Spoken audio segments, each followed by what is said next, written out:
So you folks get to hear the sermon tonight, which only people at the Tin Rose Congregational Church in Oak Hill, Ohio, are going to get to hear. So there you have it. And this is a great passage we have today because there's so much going on in here. There is so much going on here. Live in peace with one another is how it finishes off. Live in peace with one another. Very interesting. We have this week is the opening of the UN General Assembly, and we have all of the leaders of the world speaking, and peace appears to be in rather short supply. Short supply as we listen to the leaders of the world. And peace between Christians sometimes can be in short supply. And one of the things which I think we need to come away with from the passage we heard tonight from Mark is this, that we should be in the business of working out our own salvation with fear and trembling, and not spending so much of our time worrying about what the other people are doing in Christ's name. Jesus makes the rather startling statement that those who aren't against us are for us. Now, we usually hear the phrase, if you're not for us, you're against us, right? If you're not with us, you're against us. And as a matter of fact, as I'm driving over here tonight on the radio, there was a religious leader talking on the radio, talking about some controversial issue, who said, you know, if you're not for us, you're against us. Jesus says, if you're not against us, you're for us. Really sort of tips it on its ear. Tips it on its ear, if you're not against us. Because so many times we spend our time worrying that people aren't following the way we see things, and not enough time as seeing how we are acting out our lives. Now, this whole passage tonight begins with John. This is the only time John actually speaks individually in the Gospel of Mark. And he says, "Teacher, we saw a man driving out demons in your name. And we stopped him because he doesn't follow us." We saw a man casting out demons in your name. We stopped him because he wasn't following us. Now, the problem in there are a couple of problems in what John says to Jesus in his statement. First of all, he criticizes this man for casting out demons. Now, the disciples, just a short time before, had been gone out on the instructions of Jesus, and they were unable to cast out demons. They weren't able to do it because they'd forgotten to do a little thing called prayer, which James talked about tonight. They'd forgotten to do that. And so the disciples, who themselves could not cast out demons, are all upset because someone else is doing it wrong. Oh, we don't want that. Second thing, which they seem to be getting wrong, is they say, we don't want him. We told him not to do it because he doesn't follow us. Now, who are we supposed to be following? Are we supposed to be following the disciples? Or are we supposed to follow Jesus? Are we supposed to follow our church? Or are we supposed to follow Jesus? Are we supposed to follow some higher governing judicatory body of whatever denomination we're part of? Or are we supposed to be following Jesus? Are we supposed to be following what the media tells us? Or are we supposed to be following Jesus? Are we supposed to be saying what public opinion polls say? Or are we supposed to be following Jesus? Right? Are we supposed to be following the disciples? No, we're supposed to be following Jesus. And they miss that. Jesus isn't quite so concerned that someone else is using his name. This is like the disciples are looking at this is some sort of copyright infringement, right? Hey, they're using Jesus' name. We're going to put a stop to that. Wow.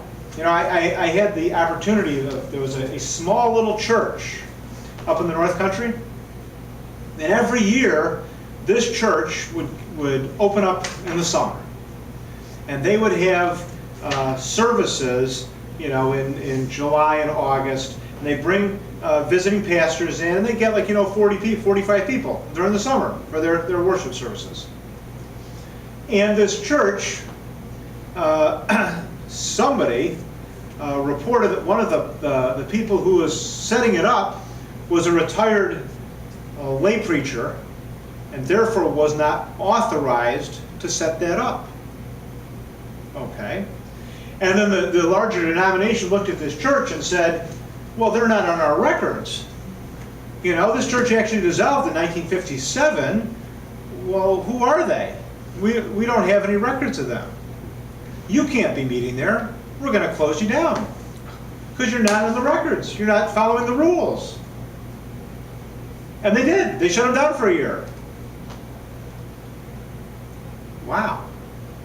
They're not following us. They're not following us. So we forbid them for acting. How often is it in religious situations where we have rules and regulations about how we see things, and we forget to understand that Jesus is working through people. What Jesus says is, you're not supposed to be worried so much about what the religion tells you. You're not supposed to be worried so much about what the church tells you. You're supposed to be worried about your own salvation. And he says to them, first of all, if you cause one of these little ones to lose faith, or if you cause one of these little ones to sin, it would be as good as if you had a millstone put around your neck, right? Imagine having a millstone around your neck and being thrown into the pond, right? That's what your life would be like. Because if you're out there stopping people's faith, if you're out there telling people, no, you can't do this, if you're stopping the movement of the Spirit, and you mess up, and cause them, you're the one who's responsible, right? Take care of your own faith. He said, if your eye causes you to sin, pluck it out. If your hand causes you to sin, cut it off. If your foot causes you to sin, cut it off. Now, wow, that sounds pretty radical, right? I had a guy that was at a Bible study with me, and he just could not get around this passage. He couldn't get around that passage. He's like, am I supposed to be cutting my hand off? Am I supposed to be, what am I supposed to do here? Because I know there's sin in my life. What am I supposed to do?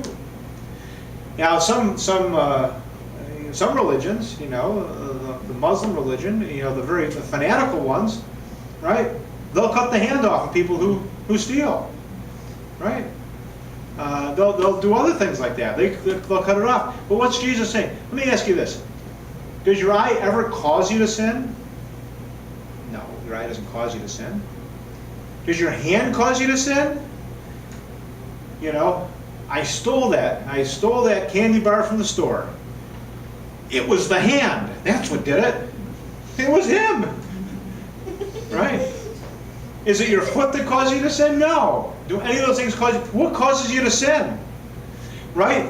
Right? It's in the heart. It's the soul. It's what's going on in yourself that causes you to sin. If your mind causes you to sin, right? If your being causes you to sin, what should you do? Cut it off. Cut off the sinful nature inside of you, right? Right? Cut off the sin inside of you. Don't worry about your hand and your mind, right? Now those are the and the disciples are looking at this as very an outward way, and so, hey, you want to play that game? Cut your eye off, pull up your eye off, cut your hand off, cut your foot off. The true thing is you got to cut the sin out of your life. Cut the sin out of your life and allow Christ to live in you. And he says, you're the, he says otherwise, you're the salt of the earth, right? But if the salt has lost its flavor, if the salt has lost its saltiness, what good is it? Now, can salt really lose its saltiness? Well, if you, the way they had salt at that time, I think it probably could. It's not just the element of salt, it's all of the stuff they use to preserve food. It's what they use to put on sacrifices. They throw it on the sacrifice. When you have salt, it preserves something, it saves something, right? And when you put salt on it, it gives it flavor. Okay, it sparks it up. So start worrying about your salvation. What are you using to be saved? The salt. Start worrying about how your life is being sparked up for Christ, right? Have you lost all that excitement for Christ and that you're worried about someone else casting out demons? Have you lost that joy in your heart that you're worried that someone's not following the rules properly, right? That someone wasn't properly ordained to do this or that? There's a pastor over in Hamilton, nice young man, went to a Presbyterian seminary. He's a Presbyterian. There's no Presbyterian church for him to preach around here, so they put him in a Methodist church. He's down in a Methodist church.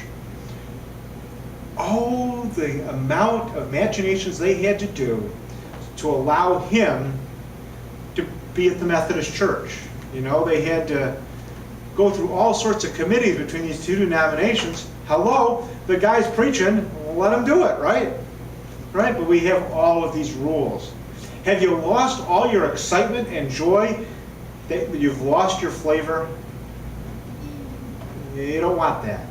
So work out your salvation, yourself, with fear and trembling. Worry about yourself.